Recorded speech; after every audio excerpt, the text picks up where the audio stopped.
desperate for hope that recovery from your eating disorder is possible? Do you feel afraid, ashamed, alone, or misunderstood? Or maybe you know someone struggling, but you don't know how to help. Friend, you are in the right place. Welcome to the Recover with God podcast, where you'll hear stories of recovery, personal and professional advice, and hope that only comes from God. You are not alone. You are understood. And God is here right now to walk this journey with you.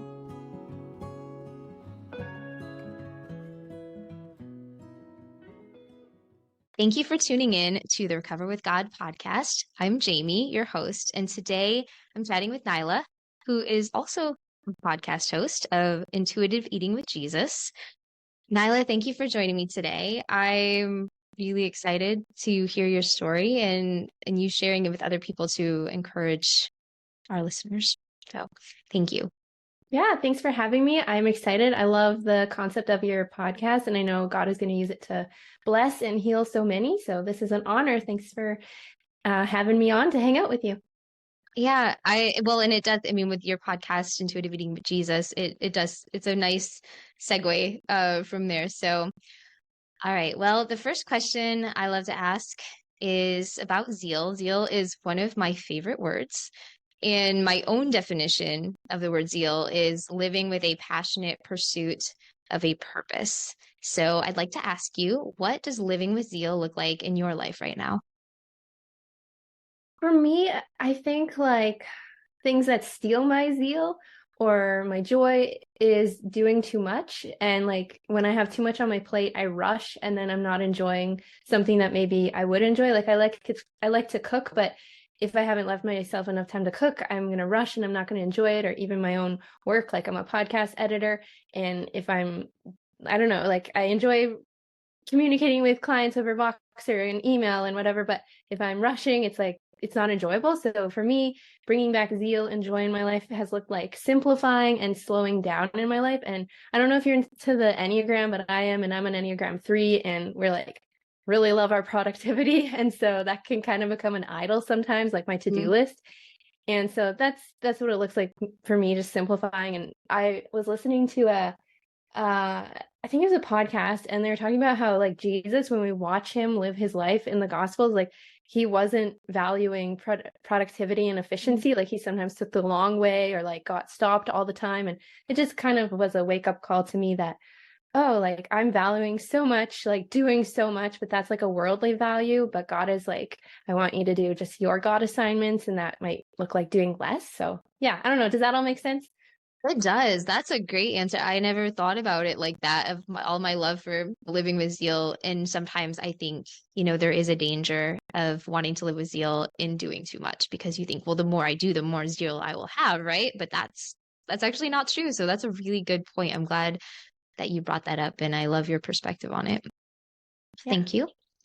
And now I'd like to open it up to you to share your story. Anything you'd like to share about yourself, who you are, what you do. I know we hinted about that a little bit. And then just also your journey with having an eating disorder and recovery. Yeah, so my name is Nyla. I'm Canadian. I don't know if you knew that. You're in the States. I'm in Canada. I actually did not. Yeah, I'm in Canada. We don't have snow yet, and it's really weird. My part of the country, we usually have a ton of snow, and so it's weird that we don't have snow, and it's December. So weird. I'm married to my husband. We've been married, in October, it was 7 years, and we have a little fur baby, and you met him. He was being a little a little crazy guy when we first started, and you can see him they can't, but you can see him sitting behind me on a little chair. Doing very well back there.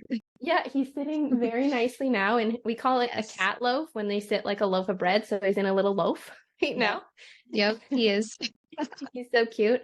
And yeah, I really love fitness. I love cooking. I love being outside, like love prayer walks, going for a walk outside, even if it's like crazy cold here. I'll still bundle up and go because I just can hear the Lord better when I'm in nature and walking. And for work, I used to be an intuitive eating coach, like a faith-based intuitive eating coach, and I still do that a little bit on the side. But I shifted my business to, I do podcast production. So helping people start up their podcast, help them edit it, manage it, and do a little bit of like VA work as well. So I work for myself. And yeah, that's a little bit about me. And you want me to just jump into my story then? Sure. Yeah, go ahead. Okay, I was praying about what aspects of my story I should share because there's so much and I want it to resonate with the listeners. So I was praying like, God, help me to touch on the pieces that like, each person that's going to listen to this. So help me to bring to mind like what aspects I need to share of my story because who will be listening and need it. So I just kind of made some notes of like these pivotal moments in my story. So I'll just kind of quickly go through that. But my first like body image awareness moment, I guess if you want to call it that, was in grade 3, which is so young. And I was asked to hand out like our math books or whatever, like walk around the room and put on the desk everyone's math book. And there was this boy, let's just call him Scott. His name started with S, but it wasn't Scott. And I had a crush on him. He was blonde and just so cute. He was a hockey player and just so cute. And when I passed out his book, he looked at me and he's like, Nyla, and he scrunched up his face and said, why are you so like bludgy? And that's just like a made up word, but the way he said it, I knew like, oh, he doesn't like how I look, like he's disapproving of it. He thinks I'm like fat or too big or too ugly or whatever. And I just, in that moment, as a little grade 3 person, however old you are, like 9 or 8 or whatever, I just was like, I never want someone to look at me that way, like my body is wrong or disgusting. Like I hated it so much. And so then like I just started like, oh, I'm not eating dessert, like I don't eat that, that's fattening. And just over the years, it just turned into like I've struggled with orthorexia, anorexia, and binge eating at different points in my life, but first began with avoiding certain foods that the world will tell you like don't eat that because bad things will happen.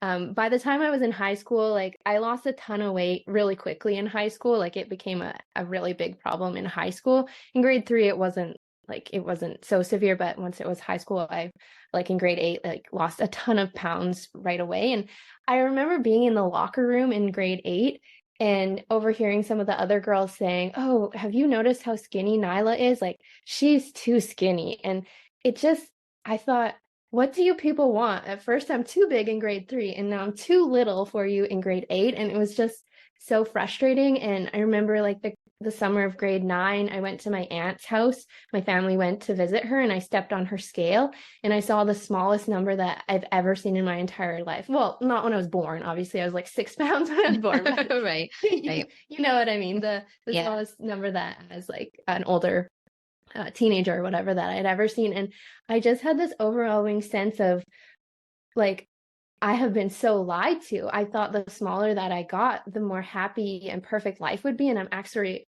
like miserable right now, trying to like keep up all these habits that keep me rail thin and like anorexic. And it was just this moment of, I have been so lied to by Satan and the world. And it was just this crazy moment being on the scale, looking at this number that I thought was going to bring like all encompassing happiness. And actually like this weight was actually making me have a worse life. And I guess fast forward to college, I had another pivotal moment when I was sitting on the steps. I didn't like to eat around people because I didn't want them to like judge how I was eating. And I just felt insecure about eating around people. And I had taken my lunch outside and I was eating on the steps. And it was like this windy day. I was wearing this blue rain jacket. I just can remember it so vividly. And I remember having this thought that if nothing changes, like nothing's going to change. I'm going to still be anorexic at 70 if I don't make a change. And that just really, I didn't want that future for myself. So I went home that day. And before I did any of my homework for college, I looked up Christian counselors in my city and I found a place and I scrolled through their counselors and I found someone that like they had their pictures on the website. I found this blonde woman with glasses that looked like safe, like I could tell her my story. And I booked a appointment with her. And it was really just such a God thing that this counseling place was only like a couple blocks from where I was going to college. And at the time I took the bus, I didn't have a car at the time. And so I was able to just take the normal bus system that I knew after school, go and once a week, go see her and then get back on the bus that I just was familiar with in my city, and saw her for probably like 2 years. And she just helped me so much. And I've done counseling with non-Christians and I've done counseling with Christians, and there's just like such a difference when it's a Holy Spirit led conversation. And she helped me to like she taught me about truth statements and like writing those down so that when a lie came about my body or food, I could replace that lie with truth. And that is my story in a big nutshell. But yeah, I don't know. Ask me any questions where you want to go from that, but that is my story. Yeah. Well, first of all, I on being so young, I think it's interesting to go back and think about things in elementary school even that happened to you that you don't know how to process. And, I remember, which wasn't fully tied to my eating disorder, but when I was in first grade, I remember a boy told me I had hairy arms. Hmm. And I probably do have more hair on my arms than most kids, but at first grade, I just remember being so self-conscious about my arms. And I went home and told my mom I want to shave my arms, and she said you can't shave your arms.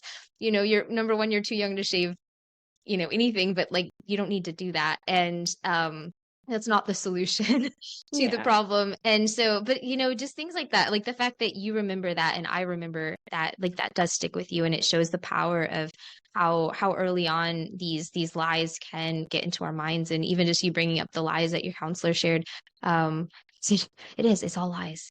And I also want to just applaud you for taking the initiative on your own in college to go see a counselor, and realizing that you needed to, like, no one was telling you that you need to do that. Your parents weren't, no one was pushing you. It was something you realized on your own. And I think there's, everyone's story is different, and some people do maybe need help with that to see the vision, but just the fact that you saw that was just a need that you had and then stuck with it for 2 years, that's amazing. Can you describe, I know you mentioned like seeing a Christian counselor. Can you describe or share anything about your relationship with God kind of throughout your journey of recovery? Mhm. I just want to say one thing before I do answer the question, that I'm so proud of my 19-year-old self. I would have been around 19 in college, and she was just so brave and was giving my future self, like I'm 31 now. She gave me such a gift, like my future, my marriage, just everything is so much better. And I'm just so proud of her for doing that hard thing. So if someone's listening, like reaching out for help, I know there's like an advice section, I guess, that you're going to ask me later, but I'll say this right now. It's just coming to mind that reaching out for help is not weak. It's just so brave and so wise and such a strong thing to do. And it's giving your future self this beautiful gift. And so I just wanted to say that I'm so proud of my younger self, because she really did give me a gift. And life is a lot more enjoyable now. I love that advice. And then as for God, I grew up in a Christian home. And so I remember asking Jesus into my heart as a 4-year-old. I went to all the like Bible camp, went to Awana, all the different like church things, quizzing. And but I feel like it wasn't like I wasn't a Christian, but it wasn't really a deep faith of mine. But I feel like now that I am recovered, I just feel more closer to God. Like when I was stuck in disordered eating and eating disorders, it was just like putting this barrier up, and I just kind of, no, you can't, God, like you can't come into my food, you can't come into my exercise. Like this is just it's my thing. Like I don't want you coming into it. But once I invited him in, like I need your help for healing. Like I can't heal on my own, and I don't want to stay like so sick and disordered around food anymore. Then he came in, like they say the Holy Spirit is a gentleman, and he came in and slowly helped me to heal. So yeah, I guess there was just like lots of walls up towards him when I was struggling at my worst. And now I invite him into what to eat if I'm not sure what to eat, or I often will pray before a workout, which I never did before, and I'll say like, help me to do this for godly reasons, help me to do this not for vain reasons, but so I can be strong for my God assignments, and just help me to have proper form and have fun, God, and just to not have worldly mindsets. And so I really do invite him in, whereas in the past it was like, no, you stay out of this, like this is my thing, God, and I don't want you touching it. Because I think I was a little afraid of healing, because I had this misconception that healing, like giving up my rigid food rules and my exercise routine, it was like the other side of the pendulum is what I thought. Like, oh, I'm so tiny now, but if I get healthy, like I'm gonna be 1,000 pounds, never eat a vegetable, never work out again. But that's not health either. Like their health is actually the middle point. And so when I learned that health is actually like in the middle place, then it just wasn't so scary to like invite him in for more healing once I got a taste of a little bit of healing. So yeah. First of all, I gotta say, I've never honestly thought about praying before a workout, and I'm gonna start doing that now. That's such a cool idea, inviting God into everything, which we should. So thank you for sharing that tip. And I also, just you talking about finding basically like a balance, and then I know you talk a lot about intuitive eating. Were there any and still knowing that after you recovered, it was okay to exercise, like there's a way you can do it in a healthy way. Are there any specific habits or things that you developed sort of early on as you were recovering that led you to where you are now, or even maybe not even early on, but just anywhere along the journey kind of after you started recovery? Yeah, like food wise or exercise wise. Both. Yeah, either one. Um, I think just checking my heart, like, are you, Nyla, open for more healing? Because God just isn't going to barge in. So that was a habit of like checking, like, are you open for more healing in food or exercise? And there have been seasons where I'm like, nope, I don't want to heal anymore with food, but I am open. God, for you, help me to heal my relationship with exercise. And so just kind of being aware of like my openness and trying to be open, that is a habit. It kind of sounds like a weird habit, but just like making sure that that is there. But true statements, I talked about that before, but that has just been such a habit that I still do when there's a lie about whatever it is, like 20-minute workouts aren't enough, or you shouldn't eat that, or whatever. Like media is always giving us commentary about food and exercise, like, and I feel like sugar, our world is really obsessed with sugar and afraid of it. And so like a true statement that I still to this day have to say is like, Nyla, the Bible talks about sugar in a really beautiful way. Like it talks about, oh, I'm going to take them to the land of milk and honey, or like I think it was Jonathan, he ate some honey and then his eyes brightened, like it gave him energy. And so I just have I don't know, just true statements whenever I feel like a trigger, and sometimes those things still come, but I'm just like quick to think of a true statement that I probably have already thought of, like, because the triggers aren't necessarily new. There's like they're usually around similar things like exercise, body image, carb, sugar, whatever. So I would say the biggest thing is true statements, and being so quick to like, if you don't have a true statement, and it can just be a quote, it can be a Bible verse, a statement, whatever resonates with you, like ask God, like, can you give me a statement about that? God has given me lots of statements to use. And whenever a thought comes about whatever, like don't ruminate on it. Like it's so key to like quickly speak truth to that. I heard one person I know, she would say like, renounce the lie and then announce the truth. And that is just like such a beautiful thing to do, and so powerful, because the Bible is clear, like there's power in our thought life. And so that would be the biggest thing that I still do today is true statements. Yeah. Well, thank you for bringing up too that, even after recovery, it's still, that doesn't mean that you'll never feel an attack or something. And that doesn't mean you're not recovered. That just means we're human and the devil knows our weaknesses, right? And so I love that, just being realistic about that we're always going to have moments of weakness, whether that's just body image one day or and I the same thing with me. There are times when I know the devil is like, you shouldn't eat that, or you should order this instead of that at a restaurant, or you should work out longer because you have the time, and why not, and there's just always these reasons, and checking your heart, that is a habit, because I think something I've learned, and then, still learning, because I feel like it's just, it's an ongoing journey with God and with building those healthy habits, is that, just developing things like a muscle to where, when we have those attacks and we have those moments of doubt, that the reflex gets faster, right? We're always like, you could have that moment of like, oh no, I don't want to do this. And then the faster, or the more that you practice it, the faster you'll have that snapback of thinking the truth. So yeah, that's something I've definitely been learning too. It's so true. And even like body image, I still have bad body image days, but it's like how I handle them is just so much different than before. It was like, oh, I'm not going to eat. I'm going to double up on my workout. Like that's not good. But now it's, oh, I'm going to wear something loose that feels comfortable. Mhm. I'm going to drink lots of water. I'm going to drink the foods or eat the foods that I know like don't bloat me at all. Like it's just, you totally handle it different. Yeah. And so it's okay. Like you said, it's okay to have um, it's okay to be triggered. It's okay to have a bad body image day. Just try to handle it in a different way than you did in the past. Hmm. Yeah. And I want to go back to when you said when you're at that smallest weight or the lowest that you had seen and you realized it didn't make you happy. I had that moment too in Mm-hmm. my, or even kind of thinking back in my recovery of yeah, that's what you're kind of chasing, that happy. You think that's going to make you happy and you're chasing that. And then you get that and you're like, wow, I'm not happy. I feel worse. I'm still constantly trying to lose weight or not gain weight because of where I'm at is where, I don't want to change that at all. And then kind of tying into what you said about not wanting to still have an eating disorder when you're 70 years old.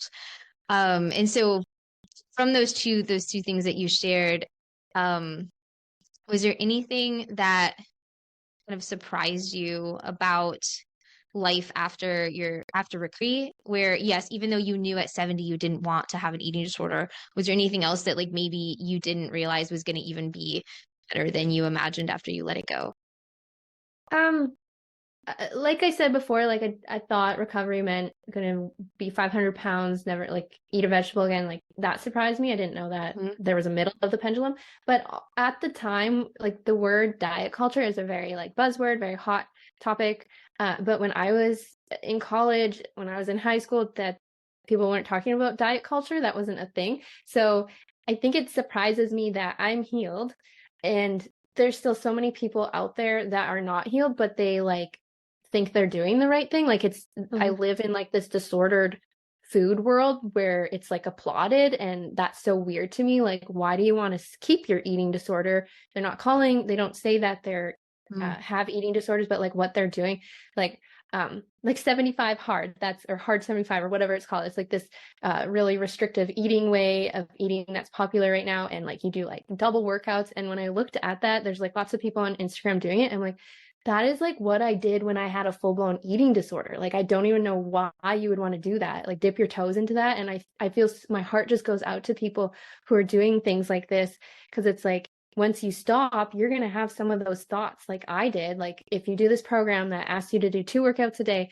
once you stop, then you're going to probably feel bad because it was like ingrained in you that it's better to do two, like double up. And anyways, if that makes sense, it's just diet Yeah. culture has surprised me in that it gets applauded and people are like giving people advice for eating disorders even though they don't see it that way, and it just is like, Yeah. no. So dangerous.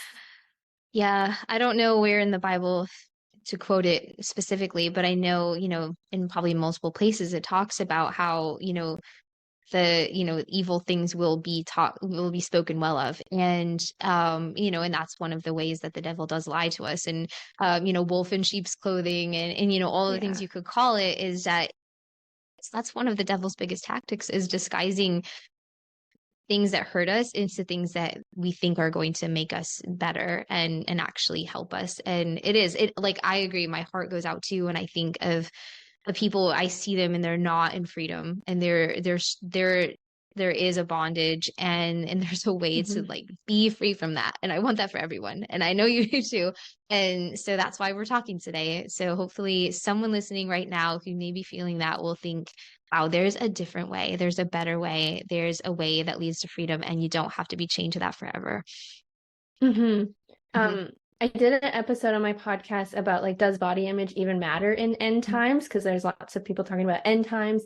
And I came to the conclusion on that podcast that yes, it does, because when you have body image issues, when you have food issues, exercise addiction, it's such a distraction from what God put us on this earth to do uniquely, like our own unique God assignments, but also just like the Great Commission. Like you're not going to feel confident. You're going to be so distracted counting calories and anxious about getting your workout in, and like just insecure about your body, like you're not going to want to go tell that person about Jesus. And so it is like people might think, oh, how is Satan and body image and food issues, like those go together? They do. It's a huge distraction from what God calls us to do. And I don't know, that just came to mind when you were talking. Oh, no, I completely agree. So I have a devotional book on eating disorder recovery.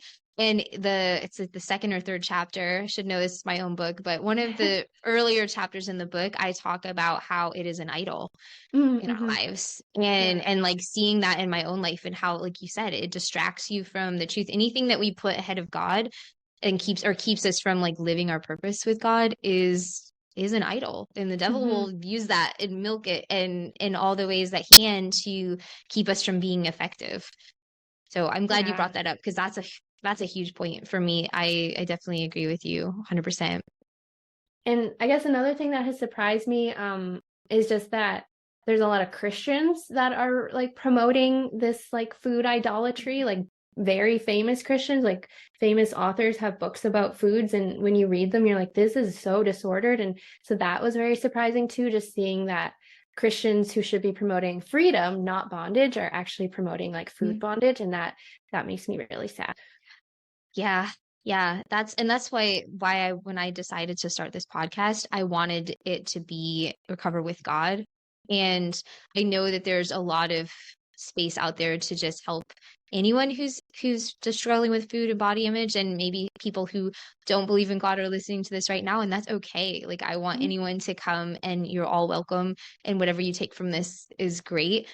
But I do know there are a lot of people who already do believe in God, and they are struggling with this. And sometimes in some ways, at least in my own journey, I know that was almost, I guess I can't say it's almost harder, because I don't know how to compare it to someone who maybe doesn't have that faith, but I did struggle with a lot of shame, because as a Christian, I think you know kind of what you should be doing or shouldn't be doing. But then also there's just this, you're going to probably be attacked more by the devil, and like him making you think like this is okay, because I don't, I can't I can't take your salvation away, but I can strip you from the joy of Jesus, and the joy of serving, and the joy of being effective in helping other people. And so if he can use you to drag as many people down as possible, he will do that.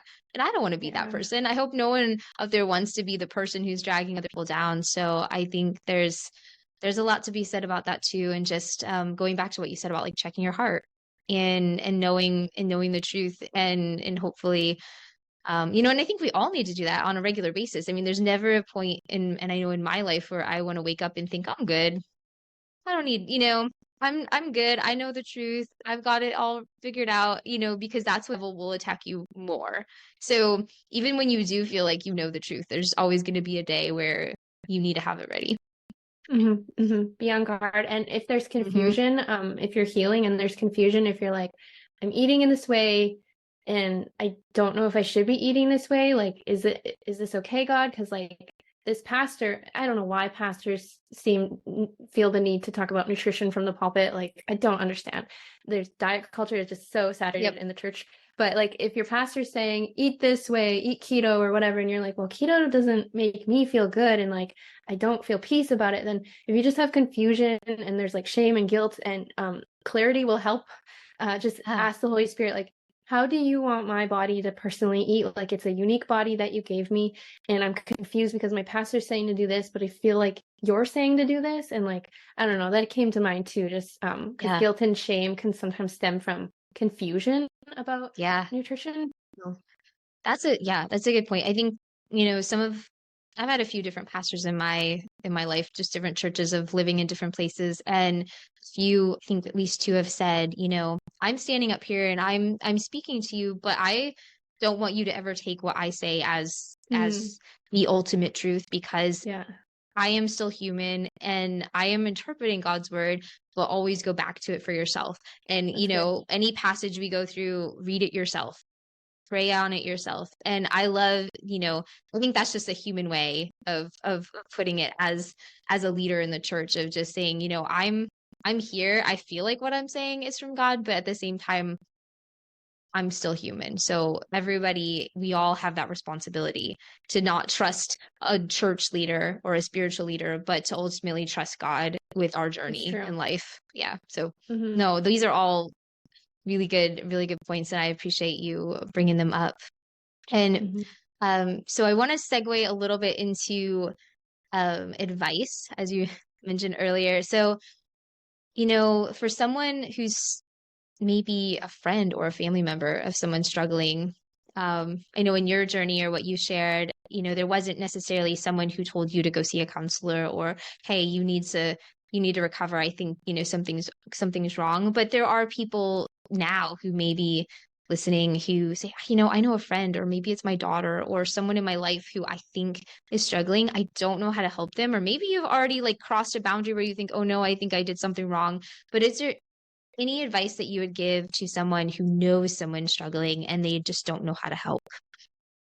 I think I would just ask them, like, hey, uh, I'm just really curious, like, could you tell me about what it's like to be you? Like, I Mm. genuinely want to know about your experience with food and what's that like for you? Because it seems like you may be struggling. Like, I just want to understand and literally just listen. I had a friend one Mm. day, she came over and I just like snotted all over her. Like there was tears and snot all over her shirt. And she just Oh, listened to me share what it was like to have an eating disorder. And afterwards, like she didn't say much. She just let me share and cry on her. And at the end, she's like, I had no idea. I had no idea mm, that's what it was like for you with food. Like, and that was just so powerful, just simply listening. And I would say that's what you should do.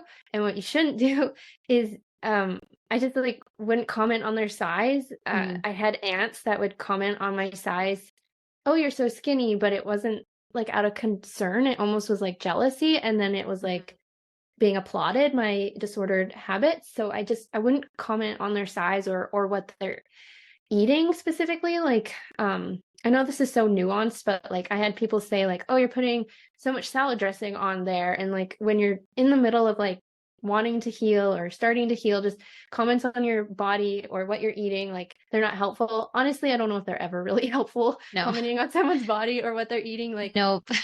eyes on your own plate. And Hmm.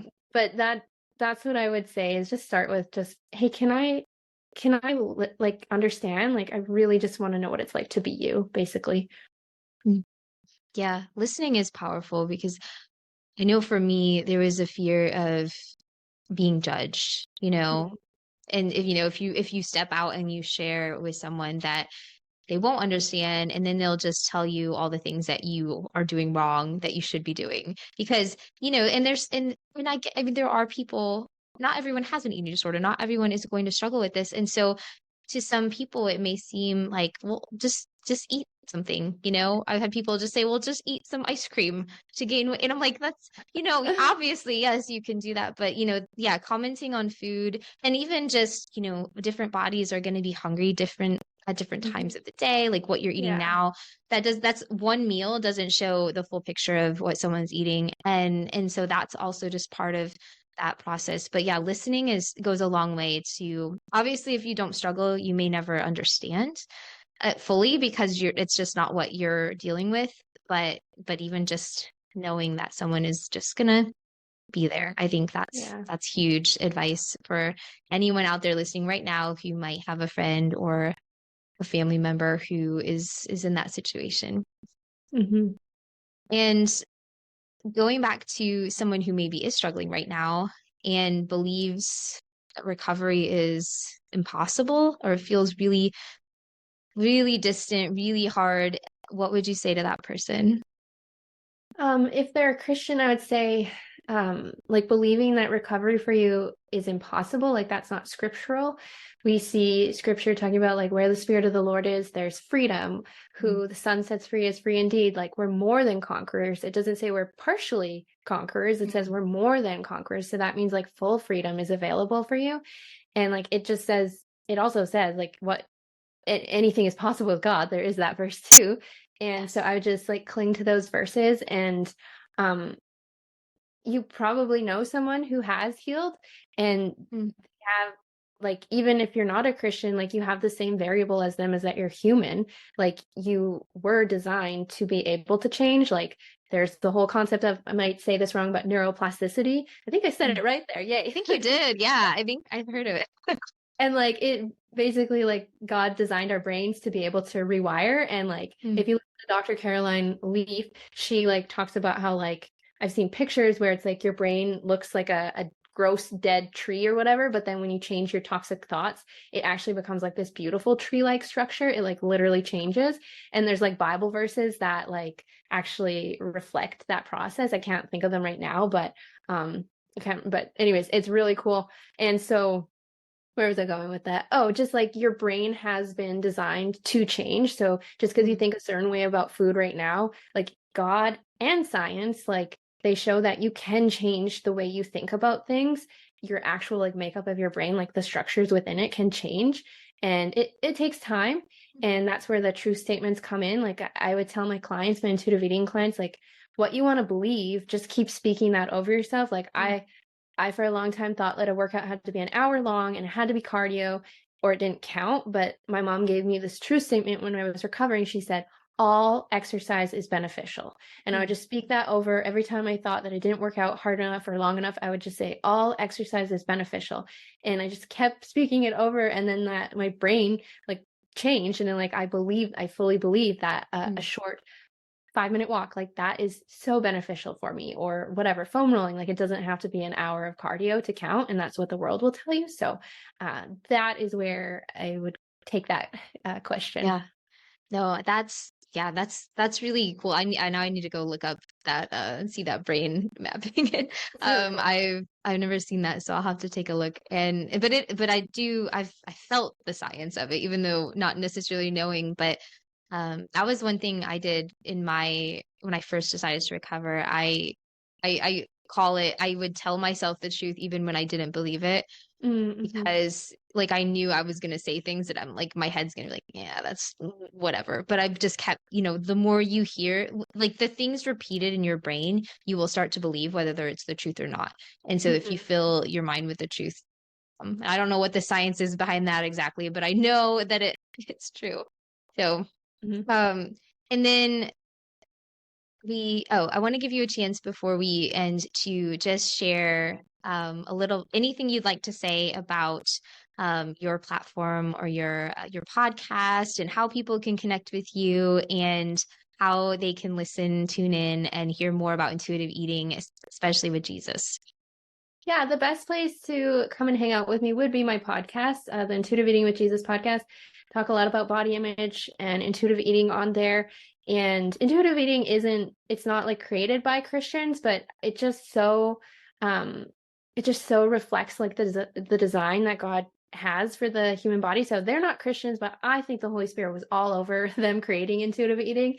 So we talk about that and share like my more details of my eating disorder recovery. But I also talk a lot about intuitive movement, joyful movement, specifically running on there, and how to do that with the Lord. There's an episode about prayers for workouts, like ideas to pray before your workout. So you can go check that out. I am on Instagram, but I have really stepped back a lot from Instagram, but you can look at past content. I kind of think of myself as like a social media minimalist. I don't want to not use it because I do like it, but I find that I do enjoy life better. There's more zeal in my life when I am using social media very intentionally and minimally. So you can go look on Instagram. It's just Nyla Wiebe, NYLAWIEBE. That's my handle. And then the podcast you can find on Apple, Spotify, or Google Podcasts. Awesome. Yes. And I'll put all of that in the show notes as well. So thank you, Nyla, for joining and sharing your story and just a lot of insight and things you've learned over the years that I hope helps so many people listening, wherever you're at in your journey or whatever brought you to listen here today. I really hope this blessed you. Yeah. And thank you so much for having me. It was an honor, and praise Jesus that the cat left the office. Hey, friend. I hope this conversation encouraged you today. And if it did, please let me know by rating and reviewing the Recover with God podcast wherever you are listening. Your feedback helps others find this podcast too. And click that follow button so you don't miss new episodes airing every Wednesday this season. Be sure to check out the show notes for all the links and additional resources we talked about today. And don't forget, whether you need help or you want to help, all help comes from God.